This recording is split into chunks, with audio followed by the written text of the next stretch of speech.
నమస్కారం, లక్ష్మీ డివోషనల్ కి స్వాగతం. మీరు మా ఛానల్ ను మొదటిసారి చూస్తున్నట్లయితే మా ఛానల్ ని సబ్స్క్రైబ్ చేయండి, బెల్ ఐకాన్ ని క్లిక్ చేయండి. దాని ద్వారా మేము చెప్పే మరిన్ని విషయాల గురించి తెలుసుకోవచ్చు. మా వీడియో మీకు నచ్చినట్లయితే లైక్ చేయండి, షేర్ చేయండి. వీడియోను స్కిప్ చేయకుండా పూర్తిగా చూడండి. ఓం శ్రీ గణేశాయ నమః. ఓం శ్రీ మాత్రే నమః. ఏమీ లేని స్థాయి నుండి గొప్ప స్థాయికి ఎదిగేలా చేసే పూజా విధానం గురించి ఈరోజు మనం తెలుసుకుందాం. ఇంట్లో మనం నిత్యం పూజ చేయడం వల్ల ఇంట్లోని ఐశ్వర్యం కలుగుతుంది.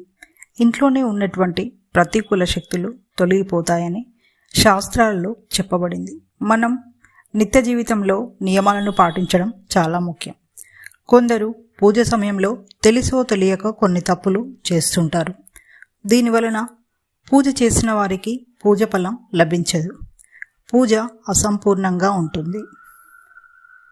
మీరు ఏ విధంగా పూజలో నియమాలను పాటిస్తే గొప్ప స్థాయికి చేరుకుంటారో ఇప్పుడు మనం ఈ వీడియోలో తెలుసుకుందాం.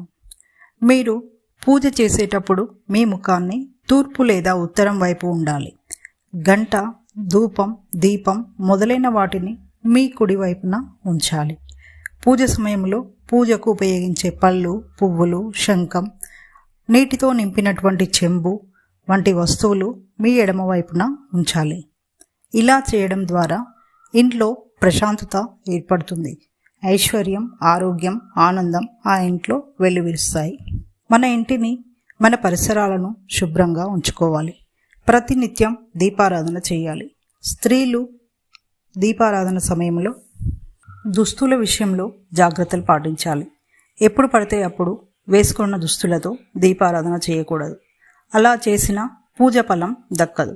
కాబట్టి శుచి, శుభ్రత పాటించడం చాలా ముఖ్యం.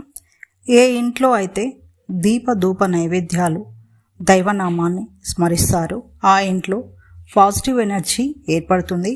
ఆ ఇంట్లో అంతా శుభం జరుగుతుంది అని పెద్దలు, పండితులు అంటారు. ఇక నెక్స్ట్ వీడియోలో మరిన్ని విషయాలను మనం తెలుసుకుందాం. Thanks for watching. ఈ వీడియో మీకు నచ్చినట్లయితే లైక్ చేయండి, షేర్ చేయండి, మా ఛానల్ని సబ్స్క్రైబ్ చేయండి.